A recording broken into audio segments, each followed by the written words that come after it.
उत्तर व पश्चिम मानमध्ये भूकंपाचे सौम्य धक्के, गूढ आवाजाने लोकांमध्ये भीतीचं वातावरण। पाहुयात सविस्तर बातमी। माण तालुक्याची राजधानी असलेल्या दहिवडीसह माण तालुक्याचा उत्तर भाग व पश्चिम भागात गूढ असलेला मोठा आवाज होऊन जमीन थरथरण्याचा प्रकार तालुकावासियांनी अनुभवला। यामध्ये मोठा आवाज होऊन जमीन मोठ्या प्रमाणावर 7 ते 8 सेकंदापर्यंत थरथरली असल्याची प्राथमिक माहिती मिळत आहे। या माहितीनुसार हा सौम्य प्रकारचा भूकंप असण्याची शक्यता वर्तवली जात आहे। जमीन थरथरणे हा भूकंपाचा भाग असला तरी गूढ स्वरूपातील मोठा आवाज नेमका कशाचा याचा उलगडा अद्यापपर्यंत होऊ न शकल्यानं काही दिवसांपूर्वीच्या 2 प्रकरणानंतर माण तालुक्यातील लोक पुन्हा एकदा भयभीत झाले आहेत।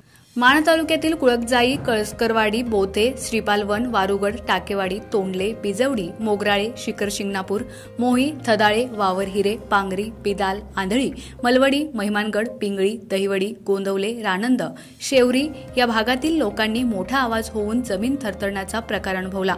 दहिवडीमध्ये सोहेल शेख यांच्या दुकानात असलेले सीसीटीव्ही कॅमेरे जमिनीच्या हादरानं उलटे सुलटे झाले तर काचही हल्ली।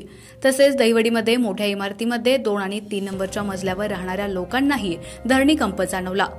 त्यामुळे हा भूकंपाचा सौम्य धक्का असण्याची दाट शक्यता वर्तवली जात आहे। गेल्या 2 वर्षात माण तालुक्याला हा भूकंपाचा 4था धक्का बसला आहे। दख्खनच्या पठारात येणारा माण तालुक्याचा हा भाग पूर्णपणे अग्निजन्य म्हणजेच बेसाल्ट खडकानं बनलेला आहे। जिवंत ज्वालामुखी शांत झाल्यानंतर मृत ज्वालामुखी अर्थात अग्निजन्य खडकाची निर्मिती होते। हा भाग कणखर असतो। या भागात भूकंपाची शक्यता जवळपास नसतेच तर प्रस्तरभंग होऊ शकतो। मात्र दुष्काळी भाग म्हणून ओळखल्या जाणाऱ्या माण तालुक्याच्या या भागात भूजल पातळी अगदी 1000 फुटापर्यंत खाली गेलेली आहे। त्यामुळे जमिनीमध्ये निर्माण झालेली पोकळी ही देखील भूकंपाच्या सौम्य धक्क्याचं कारण असू शकतं। हा एकंदरीत प्रकार घडत असतानाच माण तालुक्यामध्ये काही दिवसांपूर्वी ड्रोन फिरत असल्याची माहिती मिळाली होती। त्या फिरणाऱ्या ड्रोनमुळे लोकांमध्ये भीतीचं वातावरण निर्माण झालं होतं। त्यामुळे ग्रामीण भागातील सर्वसामान्य लोकांमधून फिरणाऱ्या ड्रोनमधून काहीतरी झालं नाही ना, ड्रोन पडून तर एवढा मोठा आवाज झाला नाही ना, अशा प्रकारचे तर्कवितर्क लावून चर्चा केली जाते।